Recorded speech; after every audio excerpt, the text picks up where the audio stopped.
Hello and welcome. My name is Anastasia Chorne and this is my channel where I talk about all things immigration. And today we're going to talk about transportation. So get comfy, let's talk. Let's talk about the ways and the places where you can buy said car. There is always a route where you can buy a car from a person who's trying to sell a car, and you can find them anywhere from Craigslist or OfferUp, Facebook Marketplace, Fifth Mile, Letgo. The list of the apps where people, just private sector, is trying to sell stuff, including cars, is growing by day. The second route would be going through a online dealership. The list of services is also growing, and it's something more or less new that has not been around for that long, but it's services like Carvana, CarMax, Shift, Fair. Those places will even deliver a car to you if you buy it. You can do all of that either on their website, or again, you can download an app. Those places even finance a car for you if that's an option for you, if it's something that you want to explore. And the third way would be probably buying the car at a dealership, and that we'll talk about a little bit later. If you are a very brave person and you feel like you have enough communication skills to embark on that amazing journey of buying a car from another person without going through a dealership, by all means. It might be one of the easiest ways to get a car, simply because you find the car that you like, you contact the person through those set apps, you set up an appointment with them, or just a meetup spot and a time where you want to take a look at the car. If you don't like it, you just go. You leave, no hurt feelings, nothing. If you like the car, then all you will need is probably to figure out ahead of time whether you are paying cash, or you want to do a check, or you want to create something like a money order, get something like a money order or a cashier's check at a bank to make sure that the person gets their money, and you kind of have paperwork trail just in case something happens. Bargaining and trying to get a different price for that car is very much appropriate. I was selling my car this summer and I was negotiating. People were negotiating with me, and it's normal. That happens every single time you sell something with the person. It's kind of like a marketplace, so you can do that. But the most important thing that you need to know is that when you are ready to buy the car that you like, make sure that the person who is selling you the car holds the title. The title is a document that basically it's an ownership document of that said car that shows you who's the owner and who's holding the title, and where that person lives. That document needs to be transferred to you, and there's a whole different step for that. Here's the thing about title.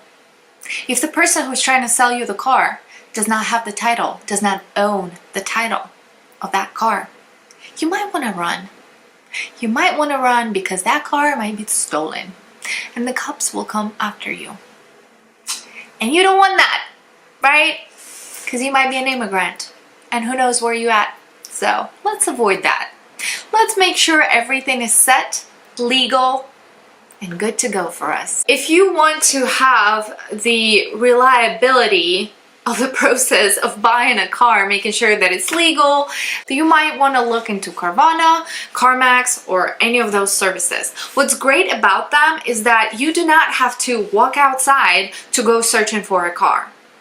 You can download the app or look on their website, see the inventory, find the car that you like, literally look inside the car through the website or the app. And then if you like it, if you want to buy it, they will deliver it to you. And here's the most amazing part, I think, about this whole process, is that when you buy a car, they deliver it to you, you have 7 days to try it out. If you do not like it, if something turns up, you can return it, or you can exchange it. Whatever the terms and conditions on those websites are, you will know about that. You might want to ask a question about that before. Let's talk about the third way of buying a car. It is dealerships. If you're new to town and this is the first time you're buying a car, you might want to speak with the locals to get some recommendation or to find out about which area in that town or town nearby would have kind of a street that has a lot of dealerships on it. Usually it might be a combination of bigger manufacturer dealerships in conjunction with privately owned dealerships. That's what happened in Houston, where I lived at the time when I was buying my first car. There's different types of dealerships, like I already mentioned, and the smaller privately owned dealerships, they're literally smaller. They will of course have lower prices on the same cars that you would be able to find at a bigger dealership, even though they're used. And here's the thing that you have to know is that no matter what the car you are looking to buy, and if it's used, you're buying it as is.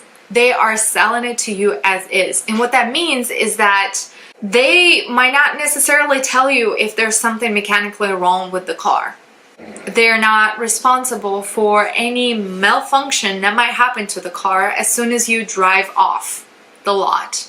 The second type of a dealership is a big manufacturer dealership. They are corporate dealerships and they're usually under a brand of a car, like a Ford or Toyota or Acura, whatever it is. The thing about those dealerships is that they sell both brand new cars of that brand, and they have a section of used cars that they also sell. And there's two types of used cars that you can buy at those dealerships. It's just a plain old used car that comes as is. And there's also a certified pre-owned car, which means that it has gone through more or less of a testing with the mechanics to see what's wrong with it, if there's anything wrong with it, and some kind of repairs that needed to be done to that car. It also comes with a report that's more or less legal, I want to say, and truthful and honest, because sometimes when you're buying a used car, it might not always reflect every single thing that has happened with the car. It just really depends on so many different factors, but you cannot completely trust it. What you have to trust is what you have in front of you and whether you can actually have somebody check it out to see if it's mechanically okay or not. The things that you will need to buy a car. You will need your method of payment, and when you're buying a car through a dealership, you can pretty much pay in cash or check or money order. Again, it will depend on what kind of method of payment the dealership is accepting. Some dealerships may or may not have an option of financing or leasing that said car. However, you will also need your driver's license with it. When you're buying a car through a privately owned dealership, you might get away with buying a car without a driver's license, but you might need to have somebody else who has a driver's license to come with you so that you can drive off the lot with it. However, you can still buy a car with a passport if you're coming from a different country, you're new to this country, you don't even have an identification card in the state where you're living currently in the United States. So just really any ID would help, and all that is done for DMV to process your title, because the title needs to be transferred to you if it's a used car. If the car that you want to buy is a little bit above your budget, there's options for you, especially at bigger dealerships. You can either finance or lease a car. Leasing a car basically means that you are on a contract driving a brand new car for a certain amount of time. Usually it's 3 to 4 years, and you are still paying for it monthly, and you take care of that car as if it was your own. So if it needs oil changes or new tires or brake pads replaced or anything like that, you are responsible for all the maintenance or repairs done to that car. However, you are limited on the amount of miles that you can drive per month or per year on that car.